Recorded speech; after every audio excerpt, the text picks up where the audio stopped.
दिन का आखिरी गेम बॉल था, आउट राउंड द विकेट आकर बुमराह ने जो बाहर निकाला है और स्लिप लगी है ख्वाजा की, और जो बुमराह का रिएक्शन था ना उस विकेट पे, उस बॉल पे आउट करने के बाद, that was priceless. That's tell you the whole story of the series कि ये सीरीज किस स्पिरिट में खेली जा रही है। Oh, that's going for 6. That's going out. Miles and 50 up. What an innings of just 21 deliveries. He's a six-hitting machine tonight. He's hit 7 sixes. अस्सलाम वालेकुम जी भाई साहब, क्या टेस्ट क्रिकेट हो रही है। टेस्ट क्रिकेट को ऐसे नहीं कहते कि ये एक अल्टीमेट फॉर्मेट है क्रिकेट का, और इस फॉर्मेट की जो खूबसूरती है ना वो इस तरह की टीमों ने बचा के अभी तक रखी हुई है। अब यकीन करें, जब सुबह 3-3:30 बजे उठना पड़ता है ऑस्ट्रेलिया का या इंडिया का टेस्ट मैच देखने के लिए, जो ऑस्ट्रेलिया में हो रहे हैं, वो वर्थ करता है। जिस तरह की क्रिकेट, जिस तरह का एक एटमॉस्फेयर, और मैंने कल के व्लॉग में जिक्र किया था कि ये टेस्ट मैच है ना, भले इंडिया सीरीज जीत नहीं सकता, लेकिन इंडिया के लिए जो है ना वो बॉर्डर गावस्कर ट्रॉफी है ना, वो लाइन में उनके। अगर ये टेस्ट सीरीज ड्रॉ भी होगी ना तो border Gavaskar trophy will go with India, because पिछली बार बॉर्डर गावस्कर ट्रॉफी उनके पास है। और तो एक किस्म का ये जो इस सीरीज का एक फाइनल की जो वैल्यू है ना, वो ये रखता है। और मैंने आपको पहले ही कल कहा था कि ये आपको एक क्रिकेट मैच नहीं, एक जंग देखने को मिलेगी। और उसकी जो आपने तैयारी ऑस्ट्रेलिया की, आपने पिच से हिसाब लगा लिया होगा। मैंने अपनी जिंदगी में जितनी क्रिकेट देखी है, जितनी खेली है, मैंने आज तक सिडनी क्रिकेट ग्राउंड में इस तरह का पिच नहीं देखा। मुझे नहीं लगता कि, मुझे लगता है कहीं नया सॉइल डाला गया है या कोई नई किस्म की, मैं सुन रहा था कमेंटेटर से, वो बोल रहे थे घास डाली है। जिस तरह से भाई साहब पिच ने सुबह बिहेव किया है, मैं आपको बता रहा हूं, अगर वो जडेजा का कैच स्मिथ पकड़ लेते, India would be 100 all out.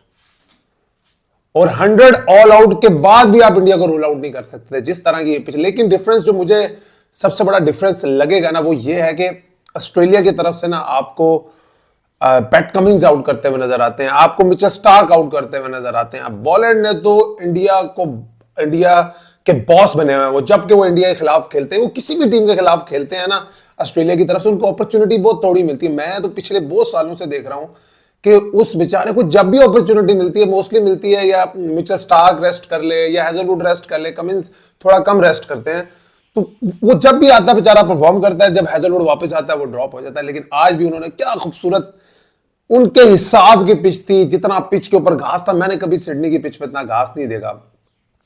और इंटरेस्टिंगली, जो सबसे इंटरेस्टिंग फैसला हमें देखने को मिला ना, जो मोस्टली मैंने कभी एक एशियन टीम को करते नहीं देखा, कि इतना पिच पे घास, ओवरकास्ट कंडीशन, बादल आए हुए हैं, बारिश का समय है, डार्क हुआ हुआ है, और टॉस जीत के इंडिया ने पहले बैटिंग का फैसला किया। मुझे उसके पीछे सिर्फ एक ये रीजन समझ आती है कि इंडिया के माइंड में होगा कि शायद अभी पिच में मॉइस्चर है, पिच थोड़ी डैम्प है। इस तरह की जो पिचेज होती है ना, जिन पे बहुत ज्यादा घास होती है, being a cricketer I am telling you, तो मोस्टली जो टीम्स होती हैं वो कोशिश करती हैं कि टॉस जीत के बैटिंग कर ली जाए, क्योंकि जब वो पिचेस थोड़ा सा सॉफ्ट होती हैं, उनमें थोड़ी डैम्पनेस होती है, तो बैट्समैन को सर्वाइवल करने के लिए, ऑब्वियसली जब पिच डैम्प होगी तो जो आपका स्कोरिंग रेट है वो कभी भी अच्छा नहीं हो सकता।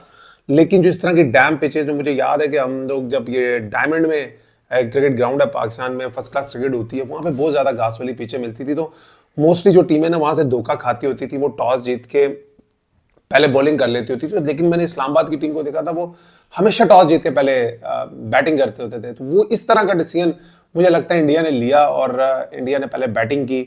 मेरे तो ख्याल में कोई डाउट नहीं है कि इंडिया हैव, अगर उन्होंने बहुत स्कोर ज्यादा नहीं किया, लेकिन ये इतना कम स्कोर भी नहीं है इस पिच पे। लेकिन क्या इंडिया के जो फास्ट बॉलर्स हैं वो बुमराह को साथ दे पाएंगे, जो पूरी सीरीज में हमने देखा, या तो फिर उस बेचारे बुमराह को, मुझे लगता है अपना इस मैच को, इंडिया को जितवाने के लिए बेचारे को अपना शोल्डर ऑन द लाइन रखना पड़ेगा, अपनी कमर ऑन द लाइन रखनी पड़ेगी। बाकी दूसरी तरफ से उतनी सपोर्ट उन बेचारे को पूरी सीरीज में मिली नहीं है। केएल राहुल ने और आज जायसवाल ने ओपनिंग की। रोहित शर्मा आप सब जानते हैं कि ही वाज ड्रॉप्ड, और या उन्होंने ऑप्ट आउट किया, जो भी वो हमने कल व्लॉग पे बात कर ली थी। ओपनिंग पार्टनरशिप चली नहीं, केएल राहुल 4 रन पे आउट हो गए। शुभमन गिल, जिनको रोहित शर्मा की जगह अपॉर्चुनिटी दी गई थी, उन्होंने बैटल की, उन्होंने विराट को, जायसवाल भी जल्दी आउट हुए, उन्होंने विराट कोहली के साथ मिलकर एक पार्टनरशिप लगाई जिसमें दोनों ने बहुत बैटल की, बहुत सर्वाइव किया और हमने स्कोरिंग रेट देखा बहुत नीचे था। और मैंने मैच देखा, अगर कोई भी बंदा टीवी पे देख के आराम से बोल देगा ना यार 50 ओवरों में इंडिया ने 120 रन बनाए हैं, तो भैया एक दफा जाके जरा मैच देख लो उस वक्त बॉलिंग क्या हो रही थी। मैं आपको बता रहा हूँ इस तरह की बॉलिंग में, इस तरह की पिच पे कई दफा टीमें 50-50 पे भी आउट हुई हैं। तो उस लिहाज से देखें तो उन्होंने बड़ा फाइट किया। विराट कोहली फिर आज फ्लॉप हुए। मुझे ना लगता है कि विराट कोहली और रोहित शर्मा का जो फेलियर है ना इन दोनों का इस सीरीज में, वो डिफरेंट है। विराट कोहली में मुझे अभी भी लगता है उनमें बहुत क्रिकेट बाकी है, उनमें बहुत पैशन बाकी है, he was fighting with himself. लेकिन ये पिचें थोड़ी इस तरह की इस दफा बन रही हैं, ऑस्ट्रेलिया में नॉर्मली इतने सीमी ट्रैक होते नहीं हैं, और जब एक दफा आप बैड फॉर्म में चले जाते हैं तो निकलना मुश्किल होता है, इसमें कोई शक नहीं है। तो विराट कोहली भी 17 रन बनाकर आउट हुए, 70 बॉलों तक वो फाइट करते रहे। शुभमन गिल, मैं कहूंगा कि वो उन्होंने एक ऐसा शॉट खेला, लैप्स ऑफ कंसंट्रेशन कह लें, कि जिसकी वजह से ऑस्ट्रेलिया को दोबारा दरवाजा खोलने का मौका मिला। एक अच्छी पार्टनरशिप दोनों चला रहे थे। वो एक ओवर करने के लिए आए लंच से पहले नेथन लॉयन, और उससे वो आउट हो गए। और उसके बाद जडेजा की और ऋषभ पंत की एक बहुत अच्छी पार्टनरशिप लगी, दोनों ने बहुत फाइट की। और आज ऋषभ पंत हमें बहुत ज़्यादा रिस्पॉन्सिबिलिटी से खेलते हुए नजर आया। उन्होंने कोई रैम्प शॉट नहीं मारा, उन्होंने 40 रन की इनिंग्स खेली। जडेजा को एक लाइव जरूर मिली, स्मिथ ने स्लिप में कैच छोड़ा, मगर वो भी मिचेल स्टार्क के बॉल पे लेग बिफोर हो गए। उसके बाद रेड्डी को हमने देखा वो फर्स्ट बॉल पे आउट हो गए, जो कि पूरी सीरीज में इंडिया के one of the best batter है। बाकी in short I think 195 run किए हैं। बुमराह ने एक बड़े अच्छा फाइटिंग 20 आउट किया और 185 इंडिया ने किया। और जो इस पूरे दिन का जो सबसे मजे का जो एक समझ लेना आप, एक खुलासा कर ले, जो मजे का सीन था वो दिन का आखिरी बॉल था। वहां से आप देखें स्टेडियम फुल, 50-60 हजार लोग शोर मचा रहे हैं, उसमें ऑब्वियसली इंडिया के सपोर्टर भी हैं। बुमराह की कोशिश थी किसी तरह चौथा ओवर भी हो जाए, he was trying to rush through the over, और किस तरह से वो ख्वाजा और जो सैम कॉन्टास है वो कोशिश कर रहे थे कि अगला ओवर ना हो, उन्होंने किस तरह से उनको डिस्टर्ब किया। वहां पे हमने देखा सैम कॉन्टास की एक दफा फिर जसप्रीत बुमराह से बहस होती नजर आई।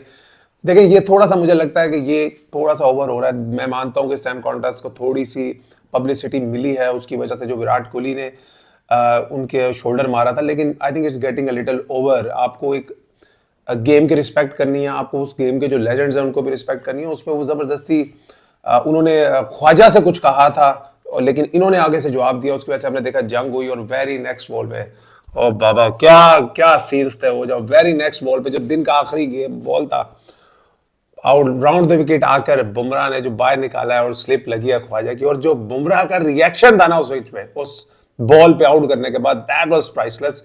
That's tell you the whole story of the series कि ये सीरीज किस स्पिरिट में खेली जा रही है। भाई इस सीरीज में कोई याराना नहीं है, इस सीरीज में कोई दोस्ती वाला माहौल नहीं चल रहा। ये that's how test cricket should be played, that's how you have to fight for your country. वो नजर आ रहा है इंडियंस के। बस थोड़ी सी चीज ये है कि मेरे ख्याल में इंडिया ने एक रीजनेबल टोटल जरूर बोर्ड पे लगाया है, मगर द प्रॉब्लम फिर वही लाई करती है कि बुमराह आपको कितने ओवर करके देंगे, बुमराह आपको कितने आउट करके देंगे। या तो बुमराह सुबह आए एक ब्रस्ट में, और इस पिच पे बहुत इंपॉर्टेंट है, मैं अभी बता रहा हूं आपको, you will have to get wickets with new ball. जब बॉल सख्त है इट्स हार्डर टू बैट। और मैं बता रहा हूं जिस तरह से ये पिच हार्ड होता रहेगा, इसको धूप लगेगी नहीं, it will be more difficult to bat on, जब इसमें थोड़ा पेस आ जाएगा। तो कल का दिन बड़ा इंटरेस्टिंग होने वाला है, अपना ख्याल रखिए। आई थिंक इंडिया के लिए इस बॉर्डर गावस्कर ट्रॉफी में कल का जो फर्स्ट सेशन होगा वो बहुत इंपॉर्टेंट होगा।